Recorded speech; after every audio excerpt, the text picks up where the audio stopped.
So hello everybody, it's Wednesday, it's August 17th, 2022. I'm Andy Johnson. Welcome to it. This is AM Prime on this Wednesday morning. Let's tell you what's coming down the pike over the next hour and a half or so. We begin our discussion this morning with Dr. Livingston A. White. He's the director of the UWI School of Media and Communications at CARIMAC, and he's been attending the conference here, the Annual General Assembly of the Caribbean Broadcasting Union, where the theme was media and information literacy, as they talk about media in the public good. We hear how he has internalized what these discussions have been over the last 3 days. We'll also talk with Annabelle Brasnell, the manager of corporate communications at Trinidad and Tobago Electricity Commission, based on the power outage that hit parts of the country, particularly in Trinidad yesterday. We hear whether or not there's a reason for that and how we get around it. Also, we'll be talking with Ms. Bree Wilson. She's a creative person, an actor, dancer, and a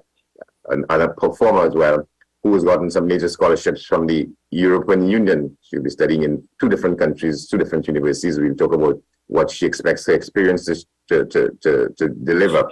And also, we're talking with Daniela Turner. She's also at the CBU ABA this morning, AGA this morning. She's been here for the week. She's from Suriname. Also, she has a company dealing with matters of the sort, information and communication in the creative sector as well. So that's a quick look at what's happening on the program this morning. We'll get back to you in a moment after this quick break.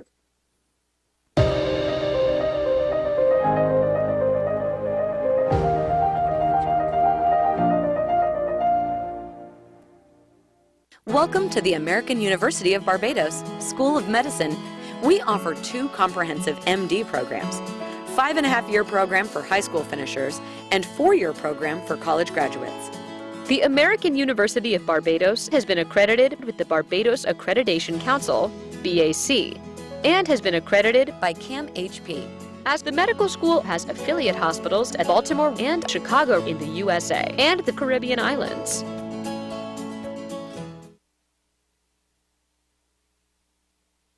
Don't miss us in TNT in Tobago, Mount Irvin Bay Resort, August 12th and 13th. In Trinidad, Trade Winds Hotel San Fernando, August 14th and 15th. And K-Poc Hotel, Maraval, August 16th and 17th. FanZone, your reliable, authentic supplier, has just gotten better. You can now visit our website www.fanzonett.com for your authentic wear and collectibles. The only place where you can use both your Visa debit and credit cards. Visit our website fanzonett.com to make your purchase today.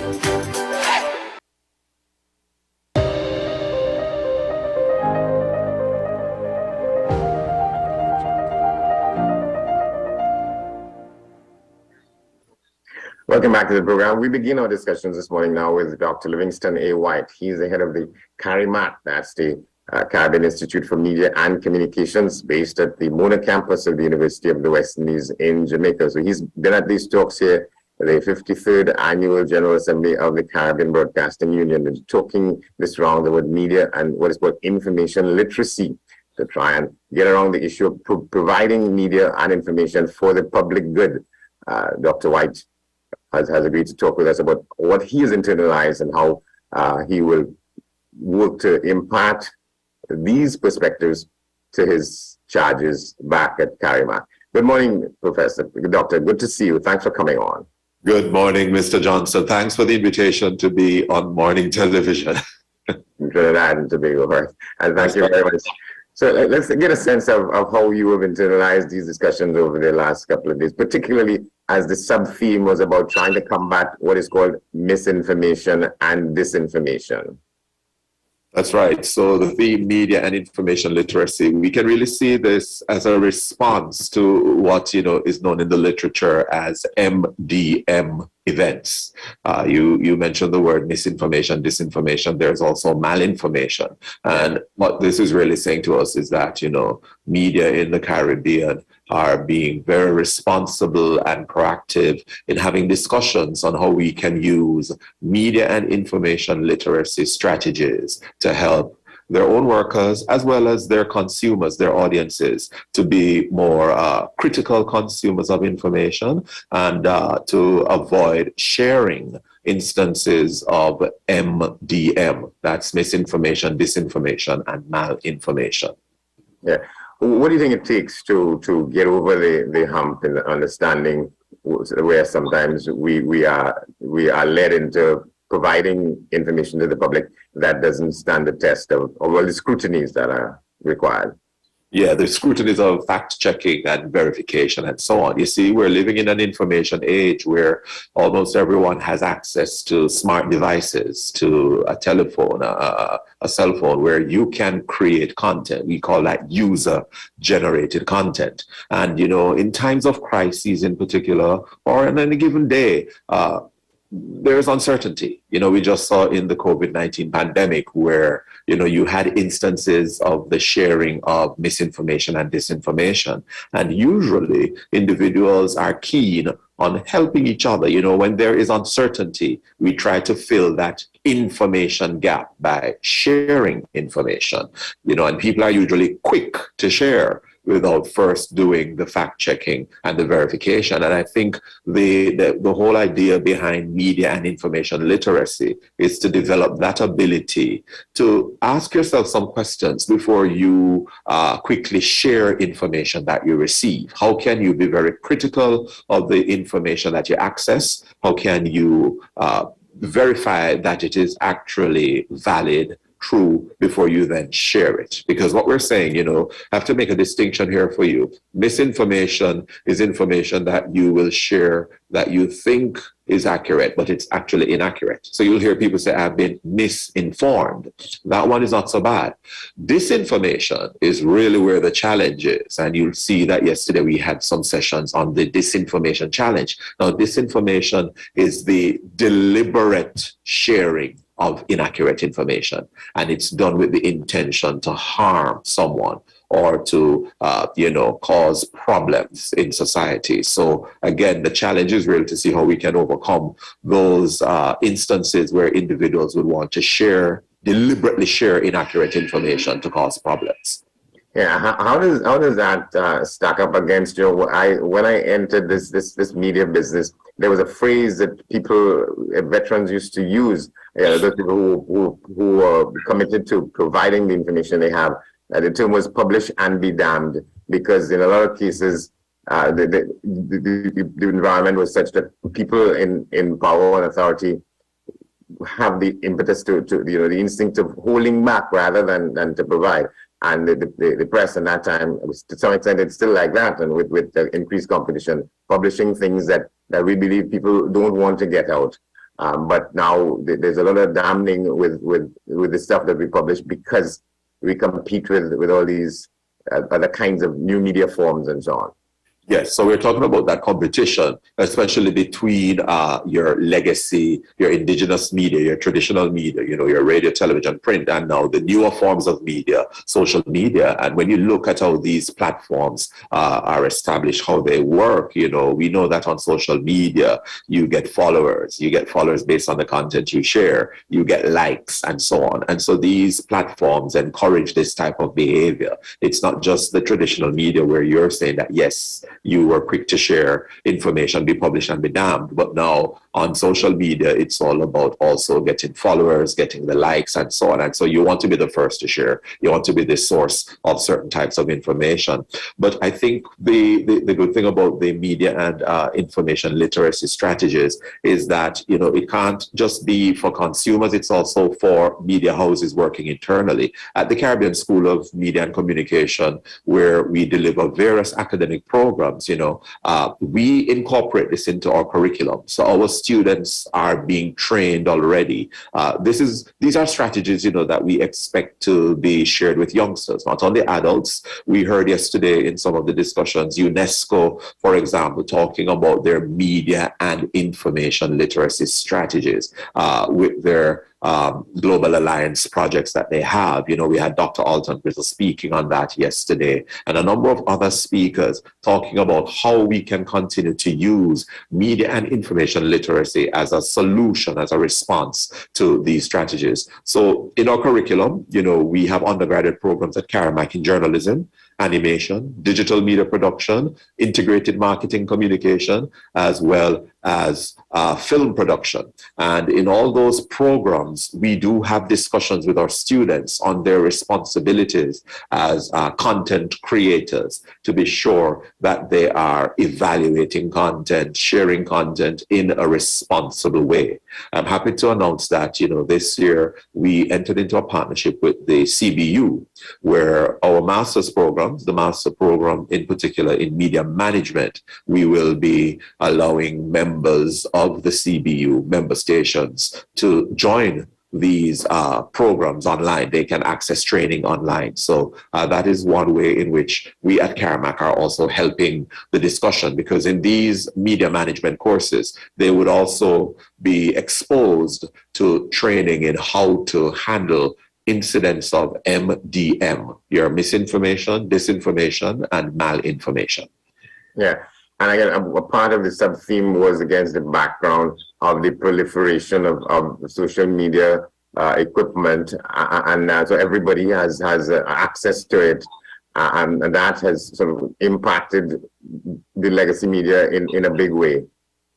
That's right. And it's good to see that they're trying to intervene. So I think it's a responsible activity that they're engaging in to say that, hey, we recognize this as a problem. So it's no surprise that it's the theme for their 53rd annual General Assembly, where, there are many media organizations represented. You also have, individuals who run independent media who are also participating. What was interesting for me at the conference was to see how individuals from other sectors not considered traditional media were present at the table for the discussion. We had librarians. I remember the panel we had yesterday, the vice president of a library association here in the Caribbean, Ayana, was a part of the panel discussion. So we're also speaking to librarians, archivists, individuals who interact with content and whose job it is to manage content and share content. So the discussion is now starting with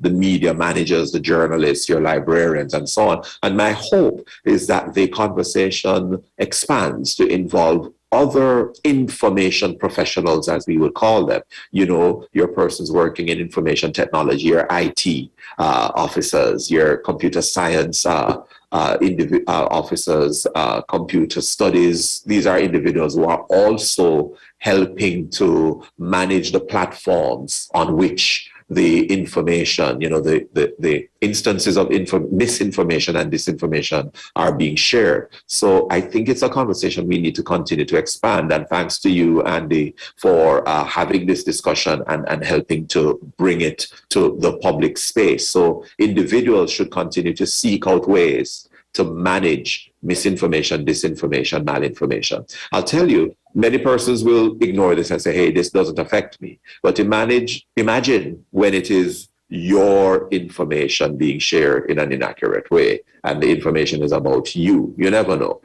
You may be involved in an instance of misinformation and disinformation, whether it is information about you or you are the one accidentally sharing it, not knowing that it's inaccurate. So I think the responsible thing for all our media consumers to do, and let me say media producers, persons who are actively engaged on social media and like to watch content, consume content on those platforms, be sure you check, ask yourself about source credibility. Personally, I tell people I try not to share too much. If I do not create the information, I don't share it. And I'll have to be very certain, after doing the fact checking, that this is something I can in fact share.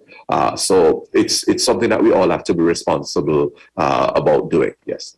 Yeah. And again, on the backdrop of all of this, is the ever-present issue of COVID-19, because that was said a lot about how this thing played itself out over the last couple of years with COVID-19. One of the things that I continue to be curious about is the extent to which there were these discussions, sort of counter narratives about what the virus was, what it is, and how to treat with it. And in some cases, people were adamant that the authorities, wherever in different parts of the world, were holding back information about what works, what should work.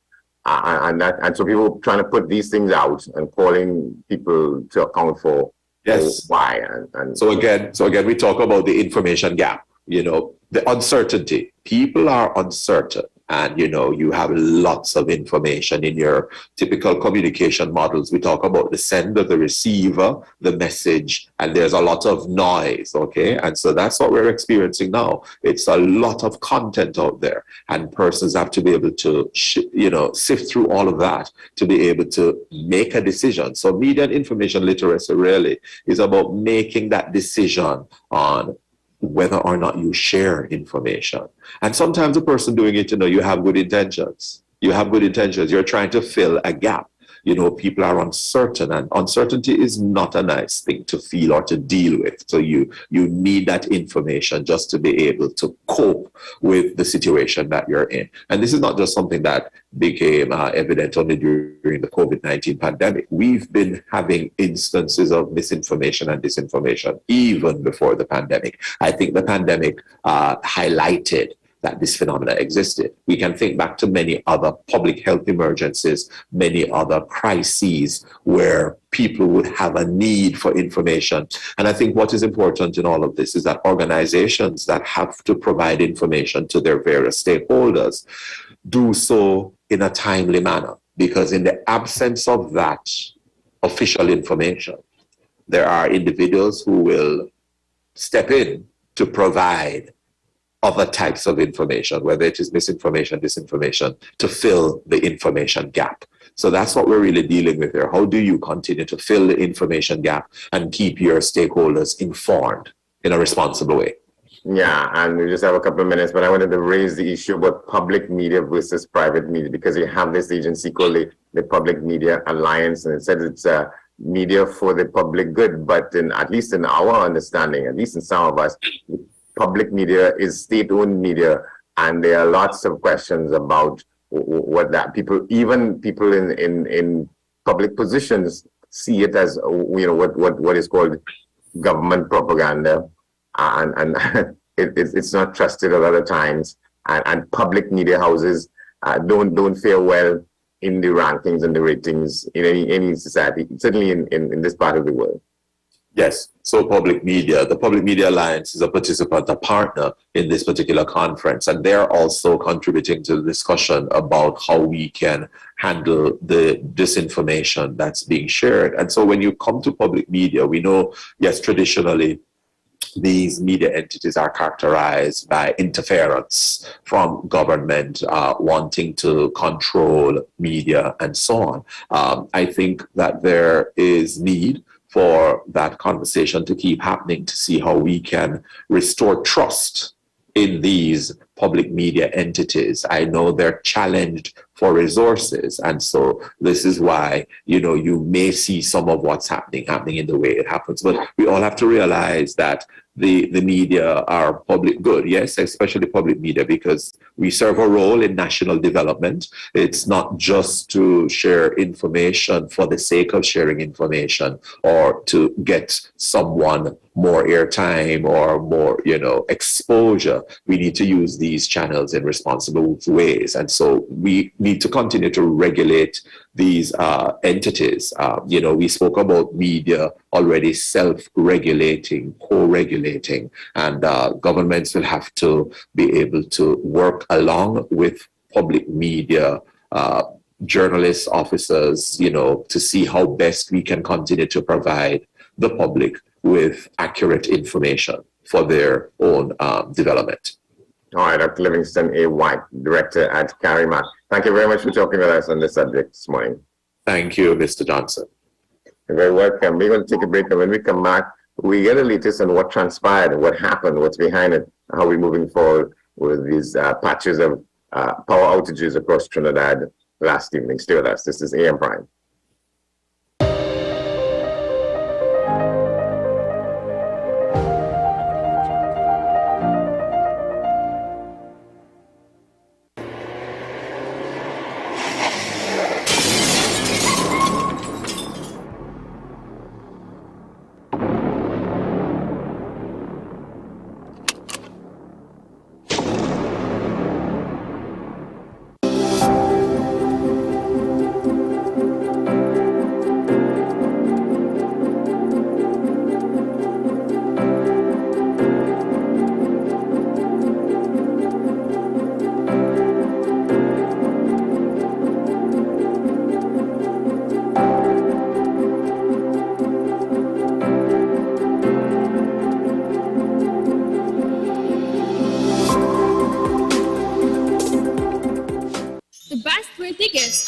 thebesttoys.com. Shop for the best brands you love at the best prices. Like VTech, Leapfrog, Fisher-Price, Play-Doh, Hot Wheels, Barbie, Cocomelon, LOL, Baby Alive, Crayola. Visit us in-store at Forces Flagship MacBean. Shop online now at thebesttoys.com. Order via call or WhatsApp at 32DBEST to order.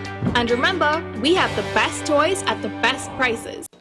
What's the best way to grab the attention of viewers? Please exercise more patience. You have to be kidding me. Doing what we do best. I'll say at the very least it's a conspiracy of laziness against the people. Join me, Keaton Shaw. And me, Sean Michael Small, for Talking Point. Weekdays from 8 a.m. to 9:30 a.m. We go in-depth on the trending issues and engage the most controversial newsmakers as we get them to account to the people for their actions. You can't go to the government with nothing. You can't go to cabinet with an empty hand, with a wish. I'm glad that we're having this a sober, mature discussion. In the present situation, I expect a continuation of the chaos. Join us for the discussion, Mondays to Fridays, only on WESN, the content capital.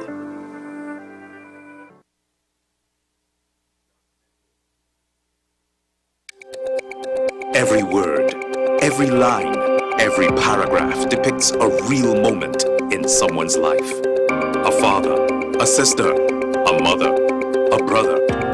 We at Newsday are dedicated to you, the people, and through independent, unwavering journalism, strive to always bring your stories to life. Because your stories are more than just words. Newsday, independent and credible. With society plagued by a host of issues, with debates surrounding our urgent concerns falling short, with questions of our future not always being answered. The conversation continues. Join me, Kemuel Pascal, as the voice of the youth comes to life. We will confront the controversial topics of today's world to gain answers that are key for a better tomorrow. One and One with me, Kemuel Pascal. Wednesdays at 10 a.m. Only on WESN, Content Capital.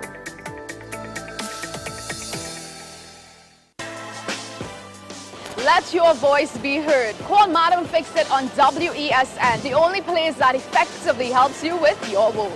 Having problems getting onto government agencies, water woes, NIS and pension problems, potholes, and much, much more. Call me, Madam Fix It, every Monday, Wednesday, and Friday, right here on WESN. Let me fix it for you. People get confused, they go into the grocery and they're like, you know what, I want to change my life. I want to eat better. As exciting as the front of a label looks, the back of the label is really where it's at. If something has less than 5% in that particular serving of that nutrient, then it's probably a low source. If it has 20 or more, then it's a high source. Smoothies, I'm not really into that because the texture, or I don't like what people put in this, but the good thing about a smoothie is that you can make it your own. You can literally put whatever you want. If you really like bananas, you can put bananas. If you really don't like bananas, don't put bananas. Like, it's really that simple. What's up, Doc? Tuesdays and Thursdays here on WESN, Content Capital.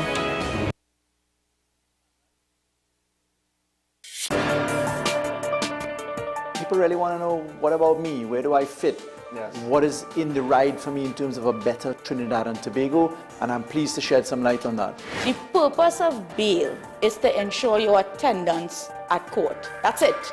It is not punitive, it is not rehabilitative. We the police officers, we are professional and we are here for whenever the survivor is ready to come forward. We have the right to private and family life, the right to religious freedoms and beliefs and thoughts and expression. But these rights are not absolute. Certain rights can be limited. The law is to govern the whole, it's for all of us in public.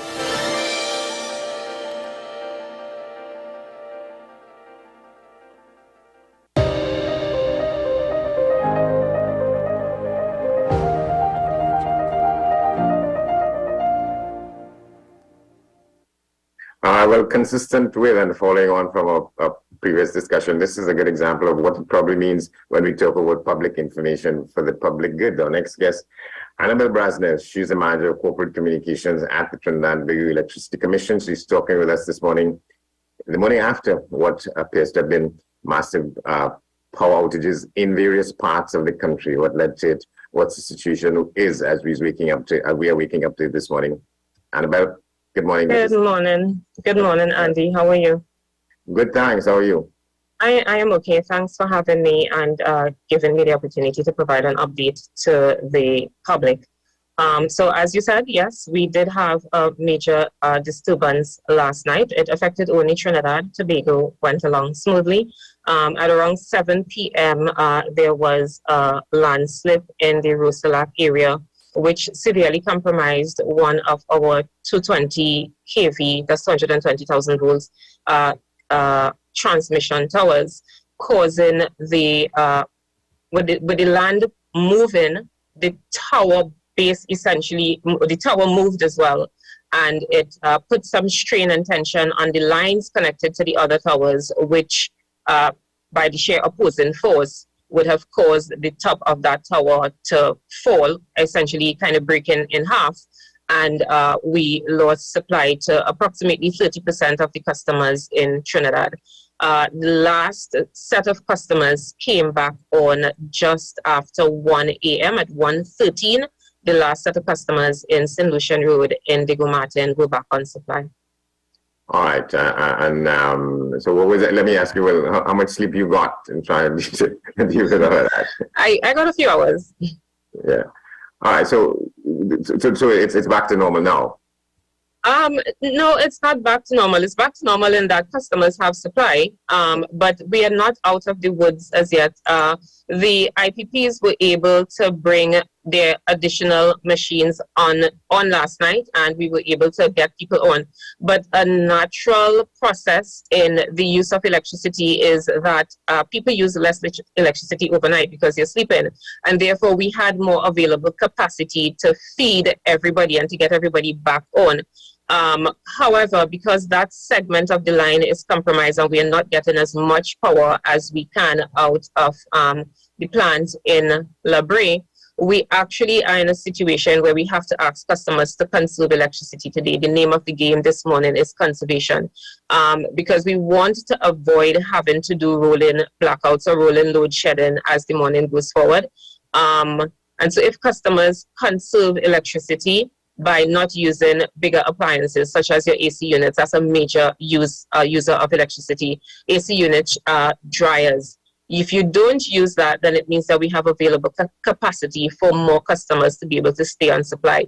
We are also getting some assistance from our industrial customers who have backup supply. We are going to try get them to, as far as possible, use their backup supply so that we have more on the grid to provide to the other customers. But conservation today as we try to get out of this situation.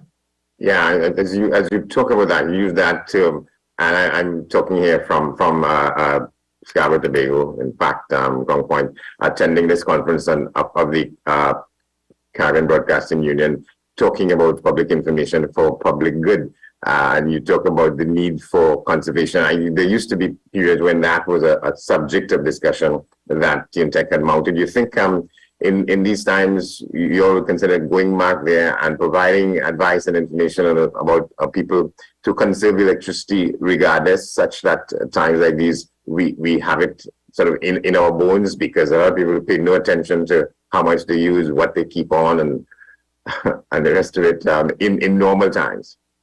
Well, and that's the thing, Andy. We've never stopped talking about conservation. We may have minimized over the years, but we never stopped talking about conservation.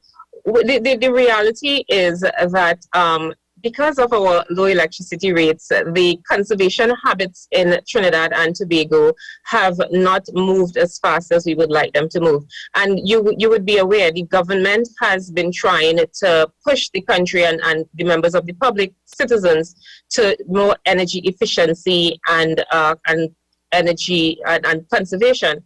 And the whole initiative that was started by the distribution of LED bulbs in 2020 was to get persons into that mind, energy conservation, energy efficiency, because we've been talking to people about the bottom line. If you use the LED bulbs in your normal life and you see the impact on the bottom line, you see the reduction in your bill, then it gives you a little bit of an incentive to continue to do it in other places. TNTech around the same time would have introduced an energy management application that is available on our website that customers have signed up and are using, that gives you even more details on your consumption on a daily basis, and you can take action to track your consumption, track your habits, and make changes to see the benefits. But as I say, it comes down to the bottom line. Yeah, and going back to the distribution of LED bulbs, I was asking myself that at home a couple of days ago. To an extent, that is a one-off sort of encouragement, or the commission will continue to distribute to people who want. Yes, actually, we are still distributing, and we are hoping to enter into another phase of distribution in the coming maybe week and a half. So we will have some information out on that shortly. Yeah. So the areas that were affected, you said St. Lucian Road, Indigo Mountain was the last to come back on the stream. What are some of the other areas where they can hit, if you go over that again? Well, it was fairly widespread in that when this under-frequency scheme kicks in, and that's the system that is designed to protect, if something major happens, to protect the machinery, the under-frequency scheme kicks in and automatically drops load. And the way that is designed, actually, it happens across the country. So north, south, east, and west Trinidad, different pockets would have been affected. Where I live in Curepe, I lost supply. And so I actually had to go back to the office to be able to work from there. But I have another colleague who is in St. Joseph, and she was able to work from home. And if you look at the proximity, Curepe to St. Joseph, that they had supply and I didn't have supply. So we have it that different pockets across the country would have lost supply. You hope to, if that hasn't happened already, to get some feedback from the customers, or what people might see as the fear of the frequency of power outages in these times here. Given that the massive power outages over in the last couple of weeks, and people had the people who haven't bought into the reasons as put forward by the people who did the study as to why it happened. Some people still talk mockingly about the tree falling and throwing off the electricity across almost the whole country. Yeah, and the fact of the matter is we're talking about two naturally occurring issues. That tree was triggered by heavy winds, Mother Nature, and this is a situation where the heavy rains over the last few weeks would have created waterlogged soil to the extent that we had that shifting. I should just mention that as we speak, our guys are out on site. We were not able to obviously continue working in the dark last night. So we resumed work at 5 a.m. today, and they are currently doing some further assessments. We have to remove the tower. It's severely compromised and it's not safe. It's not safe to work. So they're going to remove the tower, and what we're going to do is we are going to install temporary poles and wire to be able to do that connection between the 2 points, and so that we could get people to some level of stability.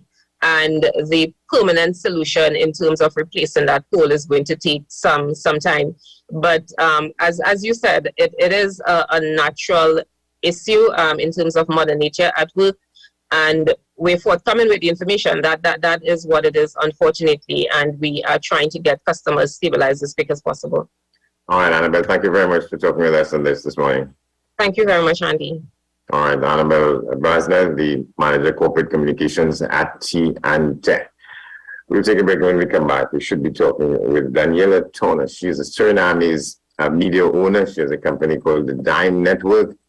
She's also attending this 53rd Annual General Assembly of the CBU, taking place here in Scarborough, Tobago. Stay with us.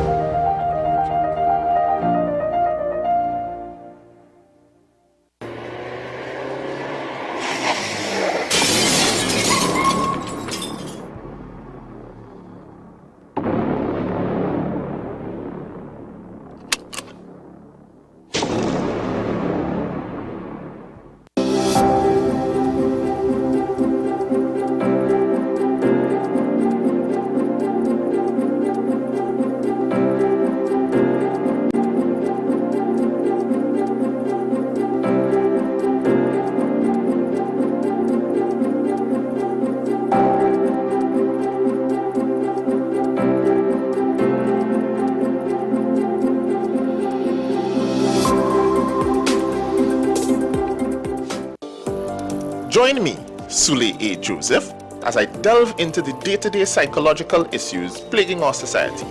We will discuss behaviors that encompass the biological influences, social pressures, and environmental factors that affect how you think, act, and feel.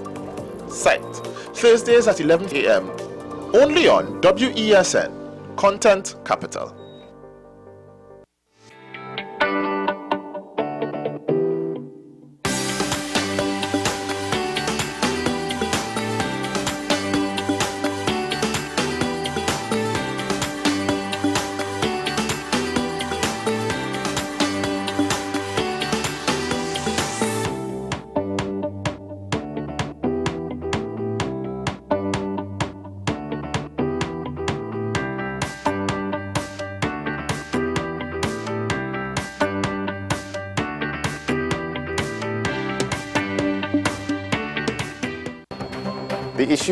The continued rise in the price of flour and its impact on the cost of living in Trinidad and Tobago. How should we go about it? I want to ask you, what has been revealed to you about the state of vulnerability in the country because of this exercise and because of what we're going through? Is the government losing the war on the vaccine front? The discussion should revolve around the common good for the greatest number of people in Trinidad and Tobago. How do we inculcate a sense of respect and regard for people who may not be of your own political ilk or persuasion? The communities are now being used by political opportunists. So when the tables are turned, it's the same way.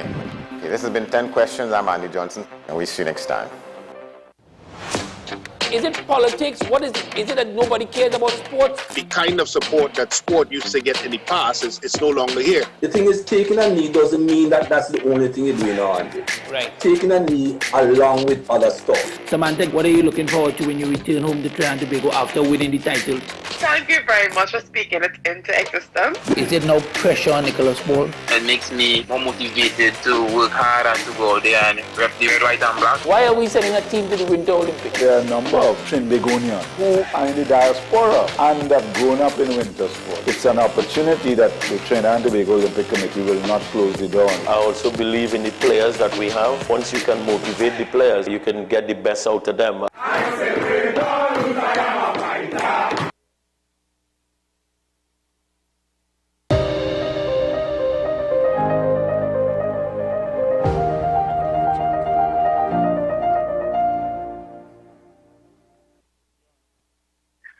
Welcome back to the program. Well, it appears that we can't make contact with our other guest, the Surinamese sort of social media founder and practitioner who's attending the CBU AGA. So what we do, let's take a look around the region. Before we do that, however, we do the Newsday poll, the question and responses. You'll see the question come up and you'll see the responses. We'll tell you what they are. Do you agree with the government's partial ban on scrap metal exports for the next 6 months? If so, why? If not, why not? And there are some of the responses. What they really need to ban is all that scrap iron in the Rowley cabinet, starting with Hines. I wish they would ban murders too. That would help a lot in reducing crime. Why ban scrap iron? It's not a crime. And some of us are registered scrap iron dealers, so how are we going to live for the next 6 months? So those are the responses to the question. Do you agree with the 6-month ban on the exportation of scrap iron from Trinidad and Tobago? So let's take a look around the region. Now we start with some current developments in Jamaica. Let's see what that is.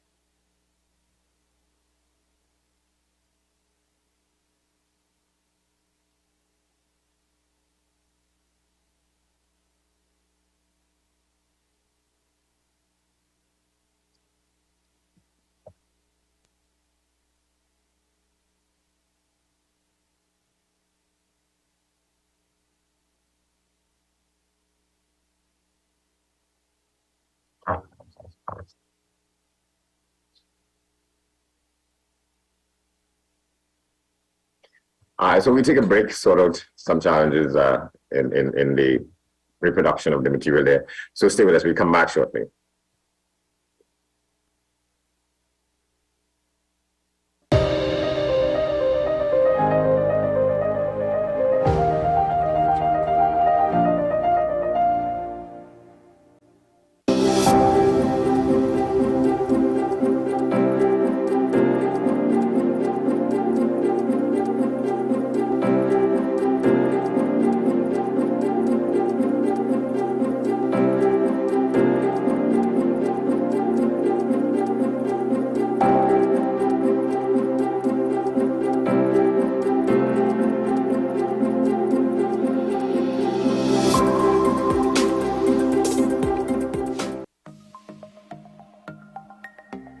Knowing how to tell authentic is as easy as 1, 2, 3. Find it, match it, search it. Step 1. Find the style number on the tag. Step 2. Match the style number inside the jersey with the number on the tag. Step 3. Search it. A quick Google search of the style number will verify the jersey is authentic when the search results match the jersey being searched. Don't be fooled by counterfeit jerseys. Before you buy, remember to find it, match it, search it. Fan Zone, 2 locations nationwide. Center City Mall, Chaguanas and Movie Town, Port of Spain. Nationwide delivery available.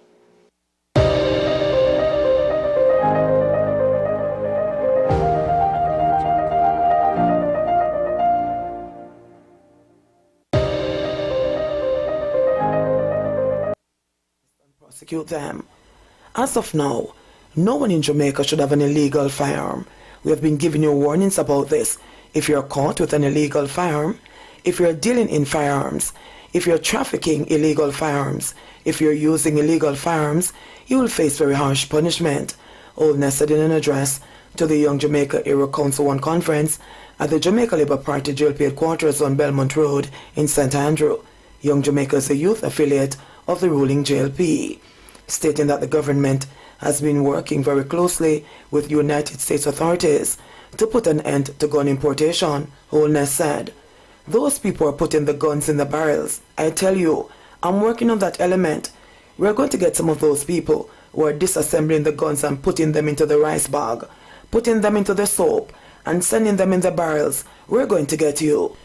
He said new legislation will be passed soon that will robustly attack the gun culture, which poses a serious threat to Jamaica's development. The people think they're importing the guns and we don't know. We're gathering the evidence, putting the case together, and we're putting it before the court.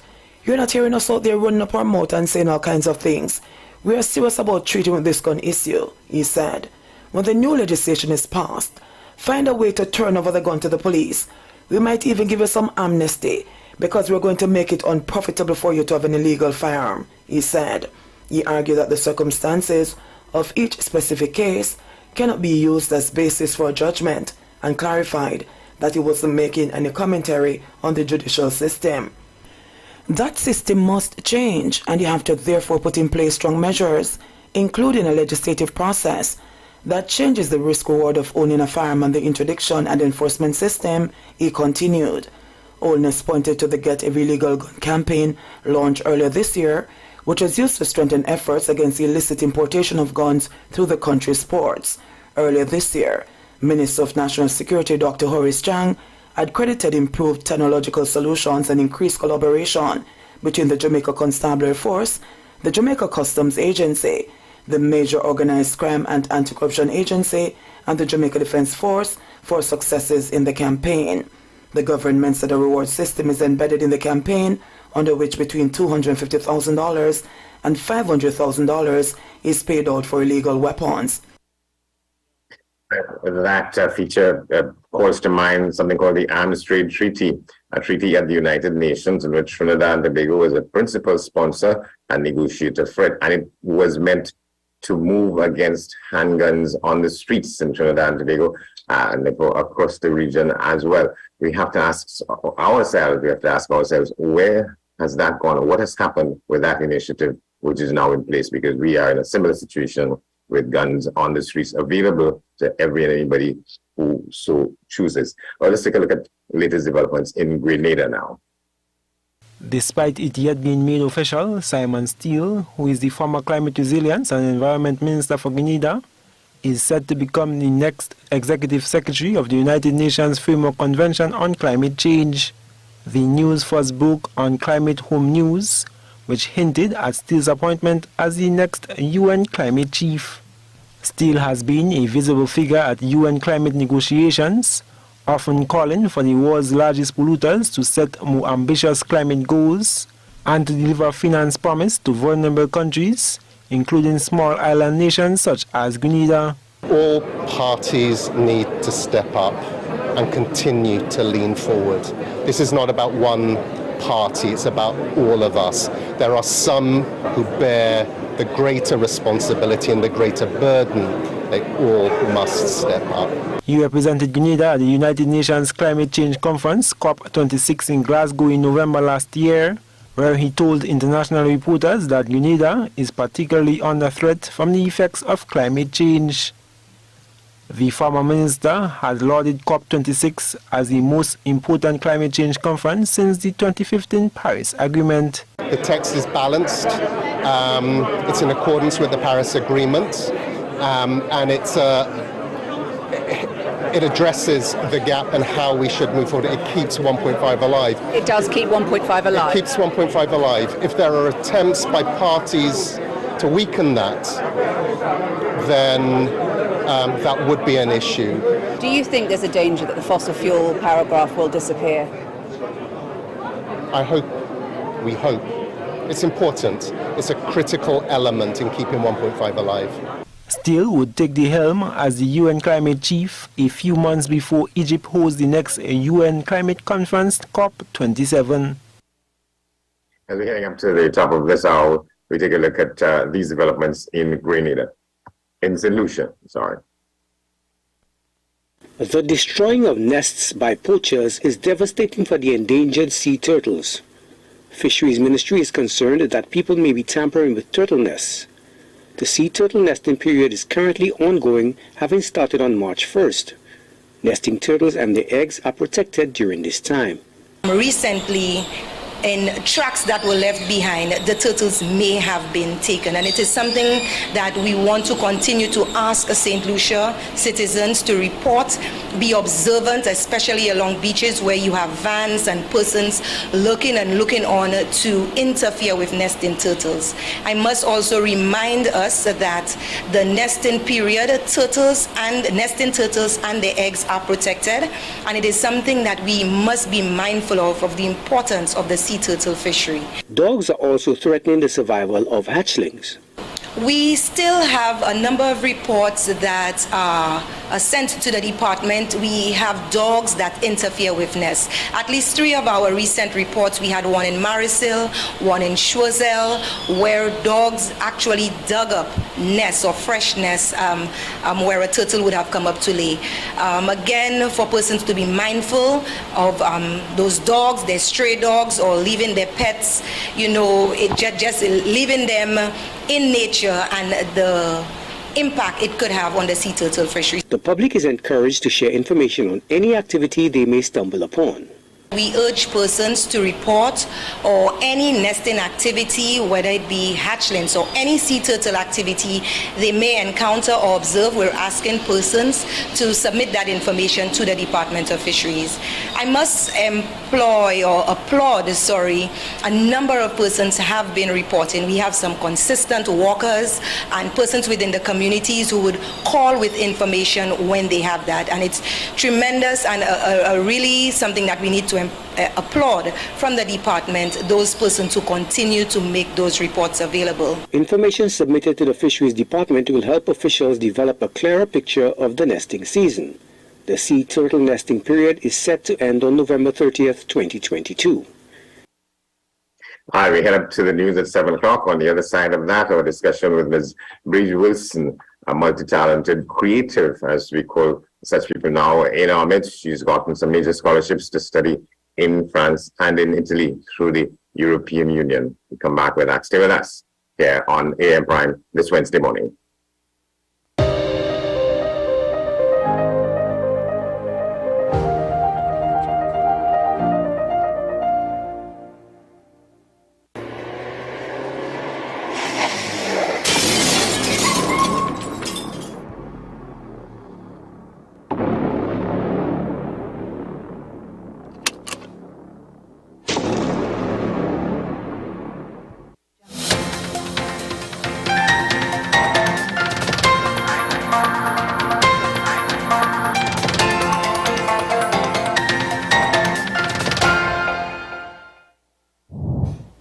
Is your WESN News on the Hour. I am Marquis Akers. Thanks for joining us. The headlines. Fire Services Association accuses politicians of creating public dissent against unions.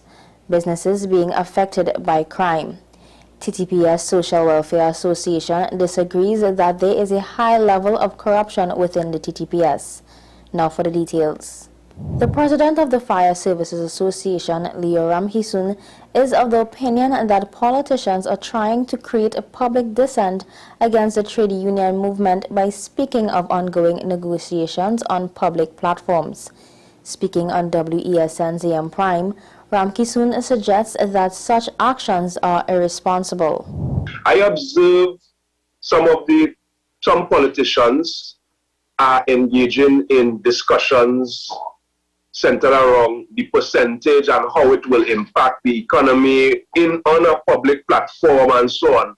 And I think at a lot of occasions that is quite irresponsible, because what they are setting out, in my view, to achieve is to mobilize public dissent against the whole process of negotiations and against the unions and so on. President of the Supermarket Association, Rajiv Dipti, has issued a call for the acceleration of approvals for firearm users' license, as he says that businesses and businessmen need to protect themselves against the growing violent crime situation.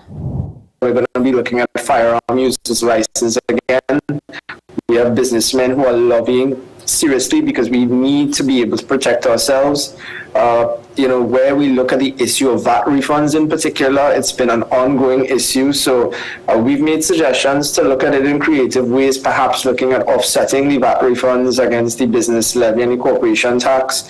Another aspect within the budget that you want to look at is this issue of the ease of doing business. Too many statutory licenses are too difficult to access, be it from an HR perspective or a processing perspective. These things need to get sorted out to really increase the FDI and the domestic investment when we look at foreign direct and local investments. Meanwhile, Chairman of the Confederation of Regional Business Chambers, Vivek Charan, has voiced his chamber's opinion that the national security is not heading in the right direction. With the continued increase in violent crimes across the nation and the brazen nature of murder that are being committed on a daily basis, Mr. Charan was blunt when he noted the situation was only getting worse. We think that we are not heading in the right direction, obviously. Things are getting worse. When you look at the number of drive-by shootings that they have had, when you look at the fact that many of these things have been happening in broad daylight, when you look at what's happening for the Spain, when you look at the fact that there's so much possible collateral damage, when you look at what seems to be organized hits and executions at the point of a machine gun happening outside of a nightclub. The president of the Trinidad and Tobago Police Services Social and Welfare Association, Inspector Gideon Dixon, disagrees with what he refers to as misleading statements, which suggests there is a high percentile of rogue police officers within the service. It isn't a true reflection like how it comes across on a weekly basis that we have 10%, 15% of rogue elements operating within the organization. That is not a correct or accurate statement and misleading to a great extent.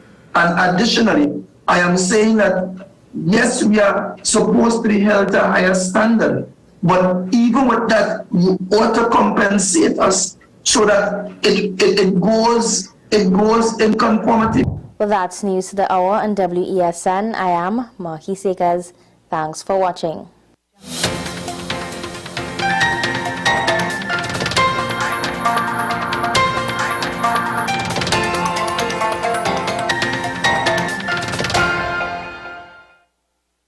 Welcome to the American University of Barbados School of Medicine. We offer 2 comprehensive MD programs, 5.5-year program for high school finishers, and 4-year program for college graduates. The American University of Barbados has been accredited with the Barbados Accreditation Council, BAC, and has been accredited by CAMHP. As the medical school has affiliate hospitals at Baltimore and Chicago in the USA and the Caribbean islands.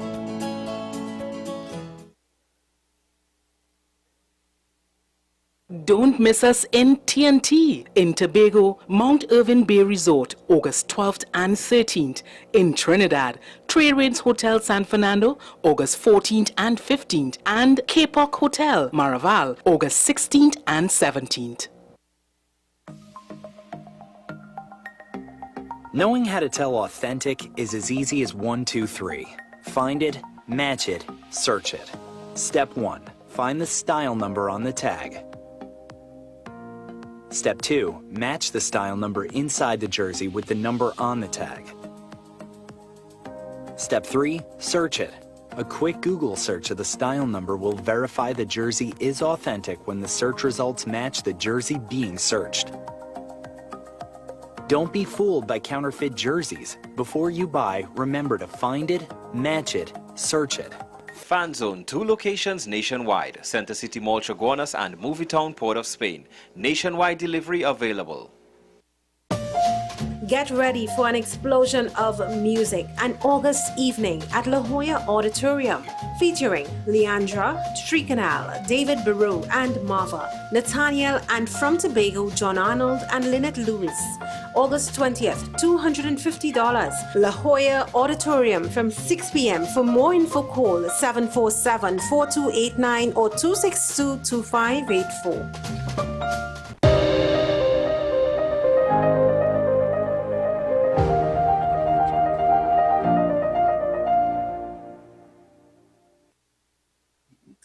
All right, up ahead, discussion with Ms. Breege Wilson, who is a Trinidad and Tobago actor, dancer, singer, who's gotten these scholarships to study in France and Italy. But right now with us, Ms. Daniela Turner. She's a Surinamese. She's the founder and the CEO of an organization called the Dime Network.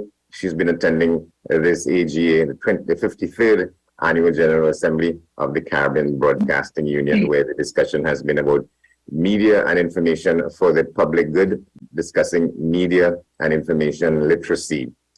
Good morning, Ms. Turner. Good to see you. Good morning. Thank you for having me. All right. Well, tell us a little bit about your organization, the Dime Network. Dime Network is a business channel. It is headquartered in Suriname, and we've been established in 2017. But I, as the founder, I'm in journalism for 20 plus years.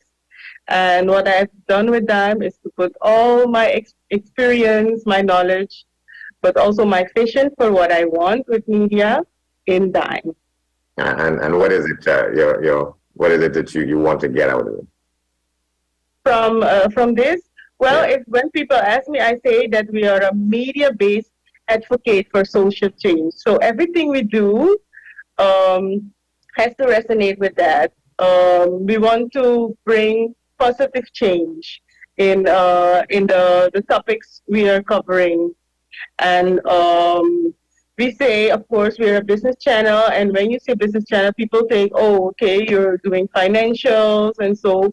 But for us, everything is business. And as we've recently seen with COVID, health is business. We already knew that sport is business. We know that culture is business. So it's not only banking and finance, but everything we do is business. So at Dime, we look at everything from a business perspective, as well from a development perspective. Yeah, I see that you studied in parts of Europe. You worked as a corporate communications expert with people in the government in Suriname and so on. So you have a sort of wide, you bring a lot to what you do now. Yes, I have a master in strategic government communication and change management. I've done government communication for 7 years, where I was heading the head of the office of the communication department of the office of the vice president, but also leading the GIS of 17 ministries and collaborating with the GIS, the communication department of the parliament. And of course, when doing that, you create a vision about how you would like government communication to be. And prior to that, I've been a journalist for 20-something years in newspaper and television. I'm also specialized in television and news television for youth. That's also something I've done for a couple of years. I also formally trained in that. News television for youth. Let's talk about that in the context of some of the discussions at this CBU AG, where they're talking about public information for the public good. That seems to fit right in there. You're talking about news television for the youth. You have to be particular about what the information is that you provide and present, right?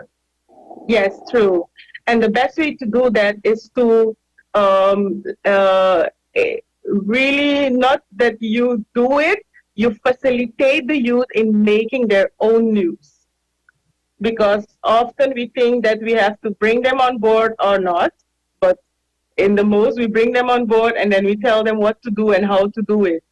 But how we approach it is that you have a framework, a concept within, yes, let's say the rules of media, the general rules of media, and I give them let's say the room, the space to do it how they know, they understand it best, and how their peers will understand it. So I approach youth news television as a form of peer education. So at the recently held CARICOM Head of Government in Suriname, we did a couple of things that were different. They called it enhanced coverage of the head of government, like it was never done before. But what was particular also was the youth segment we did, and that was youth news coverage made by the youth and for the youth. And we had they made 12 items, 4 news programs. And what was also new is that the youth presenters participated in the closing press conference. And it was so strange for even the MC that they didn't give the youth time to speak or to ask questions until we almost went behind the scenes to tell them, look, yes, these are young people, but they have questions to ask to the leaders. And when they finally get the chance to ask the questions asked by the youth were the best questions of the whole press conference. So I can see how a lot of the discussions at this meeting that you're in Tobago here is very consistent with what you do and what you want to continue doing. I wish we had more time. We could go in some more depth, but we have to leave it here. It's a busy morning, but thank you very much for joining us and having this discussion. Thank you. Yes, have a good day. You're very welcome. I'm not sure if we can move directly to our next guest, Ms. Bridge Wilson, or we will take a break. Stay with us. This is AM Prime.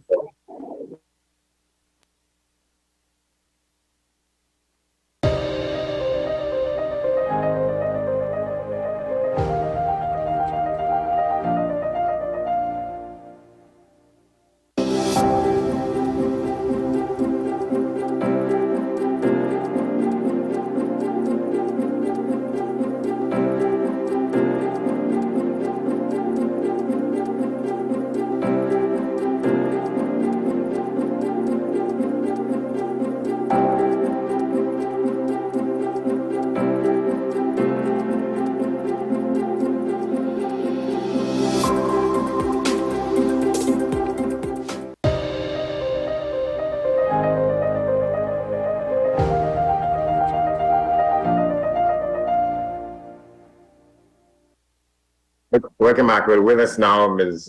Bridge Wilson, Trinidad and Tobago actor, dancer, singer, who's gotten some scholarships for advanced studies in these regards, both in France and in Italy, through the auspices of the European Union. She's with us now. Good morning, ma'am. Good to see you. Hi, good morning, Mr. Johnson. Thank you so much for having me. Well, it's good to have you. In reading your story in the paper, I was sort of pleasantly tickled by some of what I saw there. I would say that in your case, perseverance paid off. You said, among other things, that you'd been striving for something like this, opportunity like this, for the last since 2016. Let's talk a little bit about that. I don't know, why do you think it came through? So basically, I was studying at UA in KFL, and after I graduated, I always said to myself that I want to continue my studies, but I don't want to pay for it because it's extremely expensive, especially for somebody in the arts. Usually you have to go abroad to get more advanced study, and if you want to have an international career. So in 2016, since 2016, I've been applying for different full scholarships. Full meaning it funds your airfare, housing, your tuition, medical insurance, the full works, right? And I just was continuously getting rejected because these applications are very competitive. It's international, so you're competing against the best of the best in the world. So in 2021, I decided, okay, let me give it one last shot.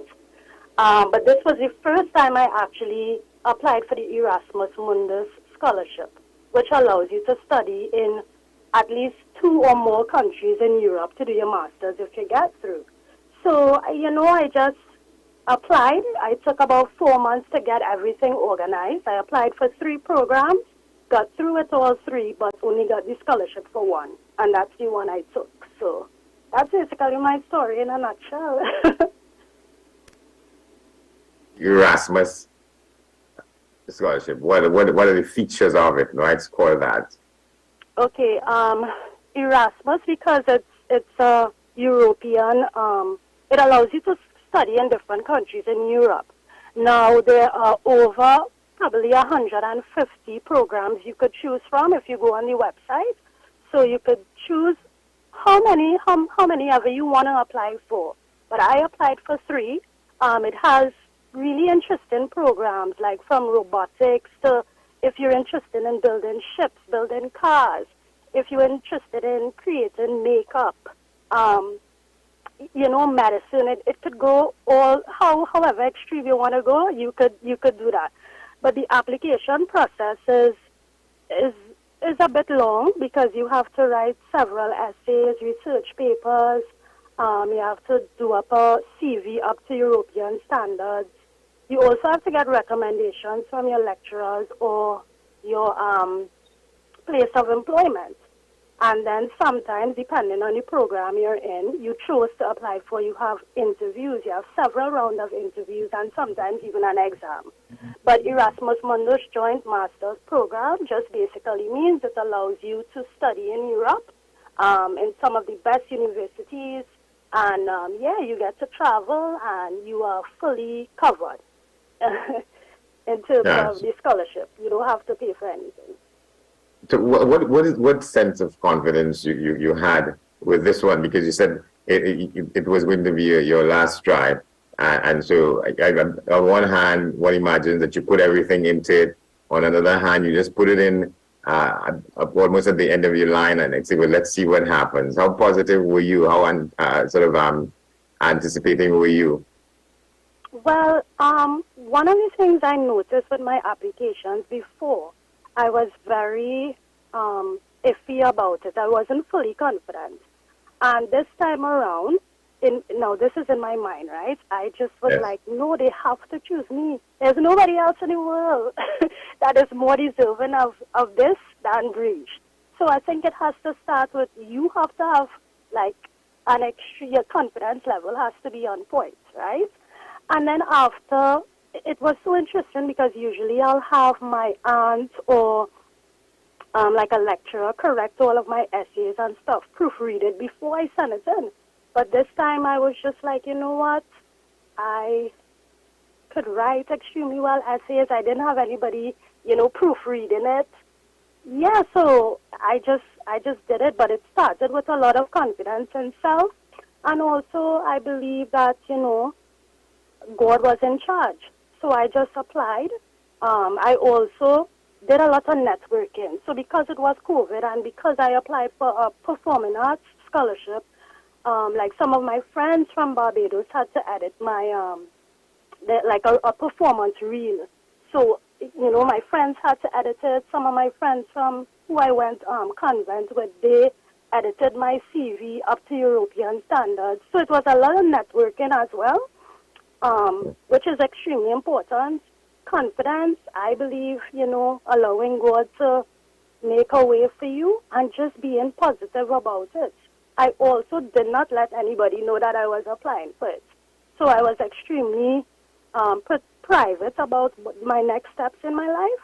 But I think it was just time.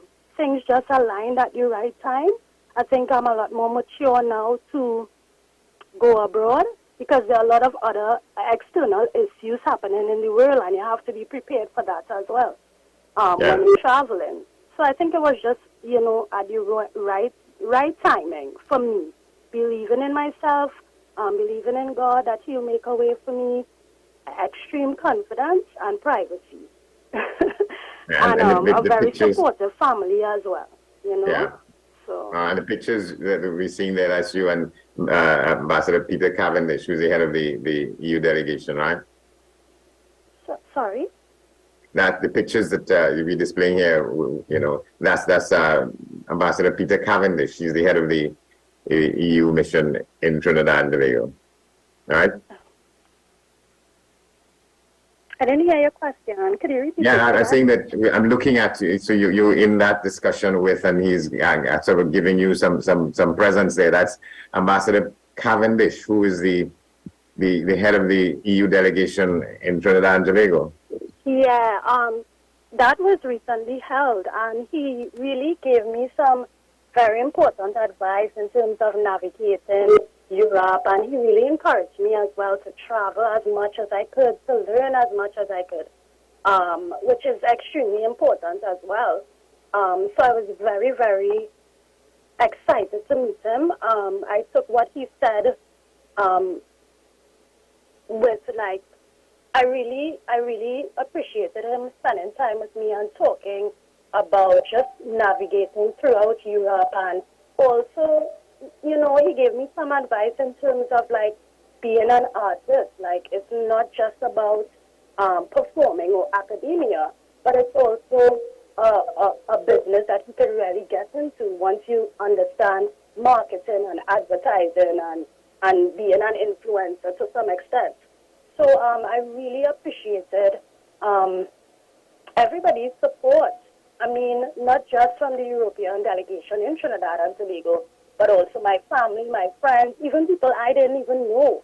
Like, people were like, it felt like if, you know, it was a big win for Trinidad and Tobago and also the Caribbean. Not a lot of our nationals know about this program, so I really want to encourage people to just apply. You know, not everybody could afford to go to school, since, you know, GATE is not being provided as you go up in terms of your academic career. Higher learning. Higher learning is costly. Yeah, it is extremely expensive. And I think, like, if you have the time and if you're confident and just put it together, it takes about 4 months to get everything organized. But I feel like if I could do it, anybody else could do it. And it could literally change your life, you know? And you, well, for you already see this as a game changer. So when do you go and how much time you spend in France as opposed to Italy? What would you do in each of those locales? Well, I am supposed to leave. I'm leaving like in about 2 weeks, but my program begins in France.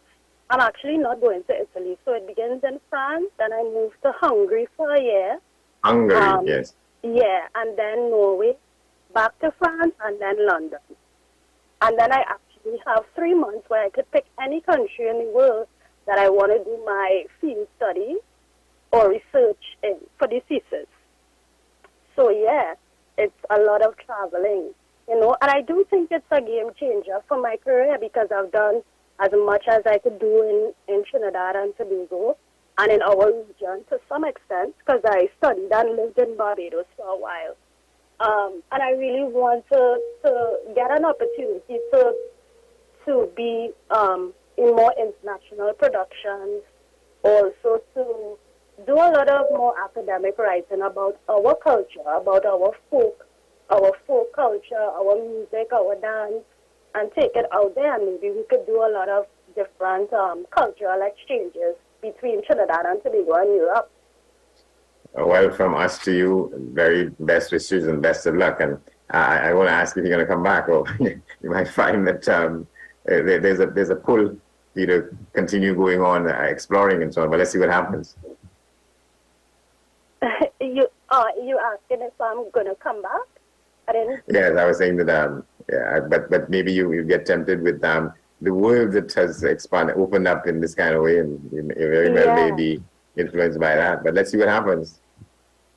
I mean, I definitely think I would be a more intercontinental individual, but I do want to come back and always contribute to Trinidad and Tobago, whether it's through entrepreneurship. I really want to be in a position where I could provide jobs for the creative sector. So that's something I'm looking at. But all right, well, best wishes and best of luck to you. Thank you very much for talking with us. Thank you so much, Mr. Johnson. Take care. You're very welcome.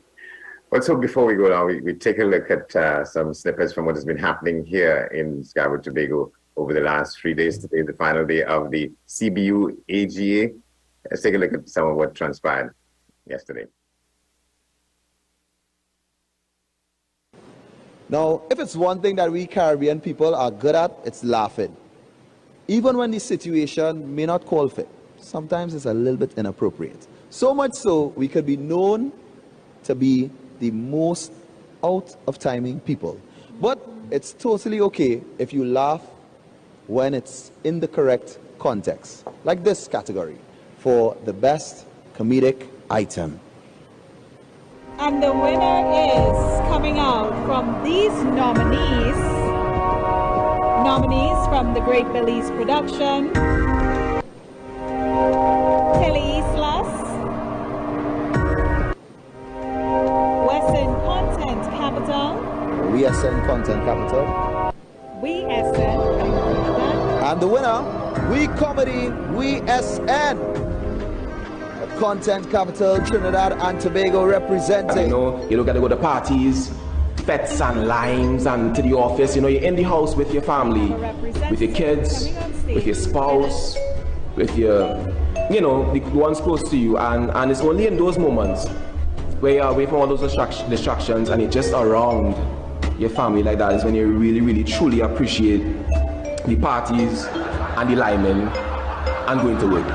Because that is hell. Let's hear it for WESN. Sandy Johnson collecting on behalf of the network. Set me up there. That's our broadcast for this Wednesday morning. Thanks for watching. We want to thank all our guests. I mean, today is the final day of that AG, following which I return home sometime tomorrow. Well, this evening. I see you tomorrow. I'm Andy Johnson. Of course, at the top of the hour, the news, followed by today's edition of Talking Point with Shah and Small. Have a good day.